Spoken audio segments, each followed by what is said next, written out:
it thus far. Spiritually, you need to be working on yourself.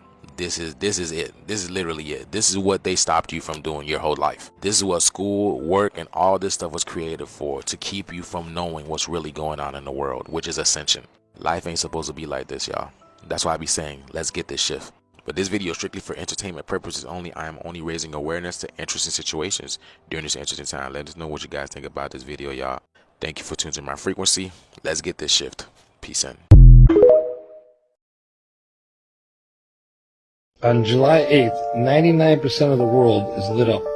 Happening right now across the globe. As of about 3 minutes ago, 7:15 Eastern Time, 99% of the entire world's population is facing the sun. That means we're all experiencing some degree of sunlight at the exact same time, either full daylight or, for a lot of other folks, twilight. If you look at the map right there, just the Pacific Islands and Australia, the Australian region, are fully in the dark. 99% of the world. And California. Poor California. Yes. You know what, though? What a cool phenomenon. Thing to bring us all together, literally to bring all of us together, because at this moment, I'm talking right now, 7:15, 99% of the population of the Earth is in some sort of daylight or sunlight. Now, this is due to the fact that the Earth has a tilt to it, 23.5 degrees. So it's the way it's rotating around the sun and the way it's orbiting in general. But right now, at this time in the calendar year, this doesn't happen every day. This only happens today, and it only happens right now. 7.68 billion people are in daylight or in twilight. The only spots that are not in daylight right now are Australia, Papua New Guinea, and New Zealand. Outside of that, the rest of the world is in daylight. You like that? Let's make a model and see what's going on. Okay, here's our globe model, and there's our sun down there. Now let's set the right degree of tilt. Okay, here's our globe. We're going to set it up at 19 degrees, because that's where it should be on July 8th.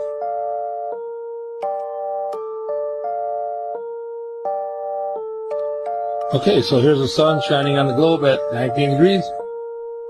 Now let's take California and put it in the dark. And now let's trace the line of the sun. Just make sure we don't turn the globe.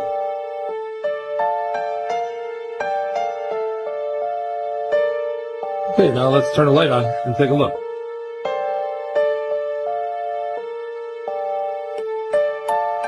Okay, so the orange line is where right there, and all that land is lit up. It should be lit up.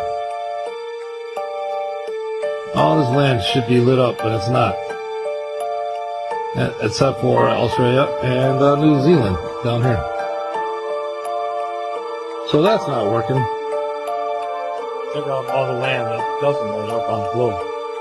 Half of Russia, most of Asia, Mongolia, half of India, Thailand, Philippines. It's a pretty big, huge spot that's not lit up. Okay, so here we are on a flat Earth map, and 11 o'clock is like universal time is somewhere right around here. Okay, so let's put our sun about 11 o'clock. And let's put California in the dark. And there you go. Look at it. It worked pretty good. Everything's lit up except for Australia and New Zealand. Just like it's supposed to be. It worked pretty well. That's pretty awesome. And I don't see any other way how you're going to explain this one.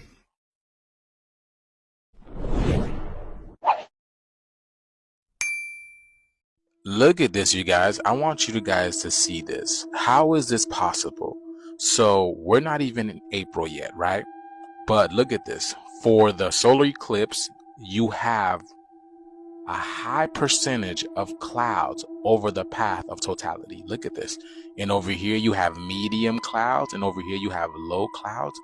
How do they know this already? Huh? Like, what is going on? How do they know this already? They're telling us how the sky's going to look like. Oh my goodness. Anticipation continues to build with the upcoming total solar eclipse that's taking place on April the 8th.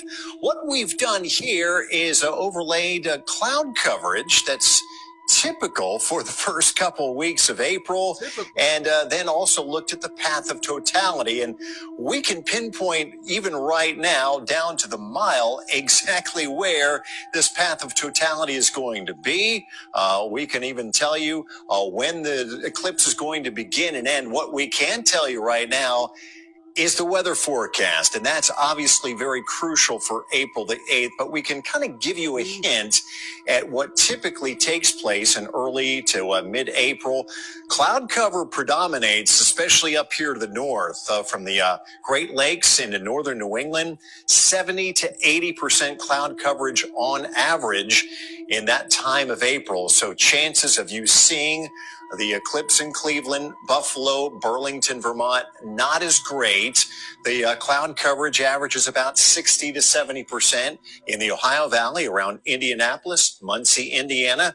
Both will be in the path of totality. Now, as we get down closer to Texas here, especially North Texas, we tend to see a little more sunshine that time of the year, although it's very typical to see low clouds in the morning, giving way to sunshine in the afternoon. And so timing will be very critical as well.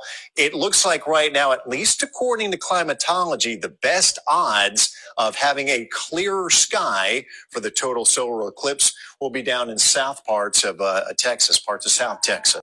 You can deduce what you want at this point in time, but somebody or something does not want us seeing this solar eclipse, and you have to wonder why. I mean, to be at almost 100% no visibility at all to see the solar eclipse where the path of totality is taking place is crazy, y'all. And the only place to see the solar eclipse is in Texas, the southern parts of Texas. But what do you guys think about this, y'all? This is literally like the Truman Show. Everything is rigged. Everything is already here. Everything, it's you know what I'm saying? Nothing is new under the sun.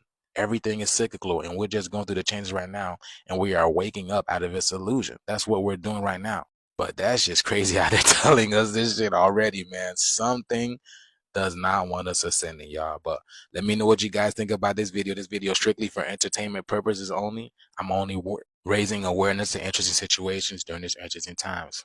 Thank you for tuning to my frequency. Keep up with me on my other accounts, especially on my Instagram and my YouTube. Let's get this shift, y'all. Peace in.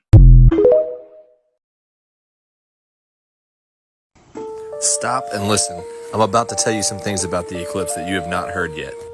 No, I'm not going to talk about how it forms the Aleph or the Tav, or how it goes through all the cities of Nineveh. More importantly, I'm going to talk about something in our past. Did you know that in 1811, we had a solar eclipse that was preceded 2 weeks earlier by a partial lunar eclipse? This is the second solar eclipse that we had in the early 1800s. The reason this is important is because following these, in the year 1811, we had earthquake, over 2,000 to be exact, followed by 6 to 10,000 in the Booth Hill of Missouri, where the New Madrid fault line is. You should pause and read this because you'll see that we had some as strong as 8.8 in the series following the solar eclipse. Here's where it starts to get interesting. It states that the Mississippi River ran backwards for 3 hours, as well as many other earthquake phenomena. I bet you didn't hear about that in history class. Stay with me because this is where it gets interesting. There was sand boils, seismic tar balls, earthquake lights, earthquake smog, thunder, and animal warnings. I suggest you pause and read those to see what was going on. What's really interesting is the earthquake smog. It says the skies turned dark during the earthquakes, so dark that the lighted lamps didn't help, and the air smelled bad, and that it was hard to breathe. I suggest you just pause and read some of the scriptures that I put here before continuing on, because I'm trying to make this as short as possible. Now, I'm sure you know that the Devil Comet will also be visible during the April 8th solar eclipse. What's interesting is there was also a comet that came through during the 1811 solar eclipse. The Tecumseh Comet is what they called it. Now, of course, they say that this comet only comes around once every 3,065 years, but I do have something interesting to add to this. The Devil Comet, or as they call it scientifically, the Pons Brooks, orbits the sun every 71 years. since we will see it this year in 2024 with the eclipse, we can do a little backwards math. And if you